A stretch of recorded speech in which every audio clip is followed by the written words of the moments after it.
আগুনমুখা থেকে তেঁতুলিয়া, বিষখালী, ধানসিঁড়ি আর কালীগঙ্গার সব স্রোত মিশেছিল কীর্তনখোলা পাড়ের বেলস পার্ক মাঠে। জনসমুদ্রের জোয়ারে ভেসেছিল বরিশালে তারেক রহমানের জনসভা। দক্ষিণ পূবের ভোলা, পশ্চিমের বরগুনা, সমুদ্রপাড়ের পটুয়াখালী আর পার্শ্ববর্তী জালকাঠি, পিরোজপুর জেলার লক্ষাধিক বিএনপি কর্মীর বর্ণিল স্রোত এসে মিশেছিল বরিশাল নগরীর বুকে।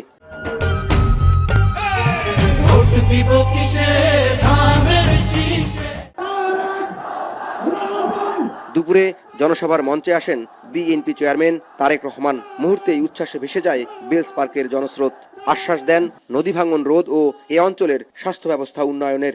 হিমাগার তৈরি করতে হবে কৃষকদের সুবিধার জন্য, আমাদের ছেলে মেয়েদের শিক্ষার জন্য স্কুল কলেজগুলোকে সঠিকভাবে সুন্দর করে দাঁড় করাতে হবে। মানুষ যাতে চিকিৎসা পায় তার ব্যবস্থা আমাদের করতে হবে।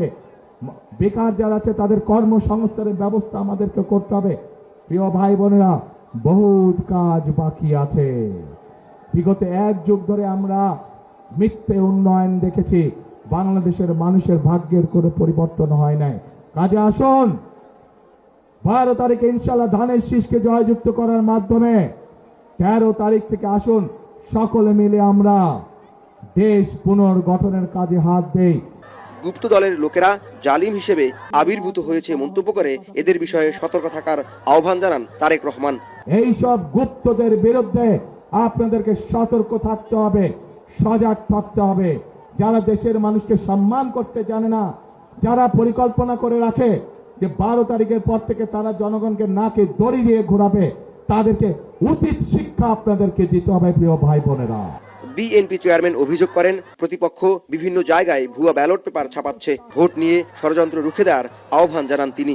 ওই যে যারা নতুন জালেম হিসেবে আবির্ভূত হয়েছে, ওই যে যাদেরকে বাংলাদেশের মানুষ গুপ্ত হিসাবে চিনে, আমরা দেখেছি কিভাবে তাদের লোকজন বিভিন্নভাবে শুনতে পাচ্ছে যে তাদের পরিচিত যেগুলা প্রেস আছে সেখানে বলে তারা ব্যালট পেপার ছাপাচ্ছে, যেটি তারা পকেটে করে নিয়ে যাবে। এটিই ছিল বিএনপির শেষ বিভাগীয় নির্বাচনী জনসভা। 8 বিভাগের জনসভাগুলো বিএনপিকে ভোটের দৌড়ে কতটা এগিয়ে রাখবে সেটি এখন সময়ের প্রশ্ন।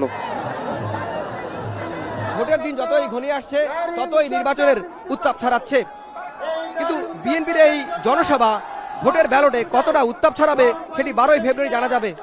তবে এখানে যোগ দেওয়া কর্মীরা দাবি করছেন জনসভার এই বিপুল উপস্থিতি ভোটের ব্যালটে প্রভাব ফেলবে। জাওয়াদ মাহমুদ, এখন, বরিশাল।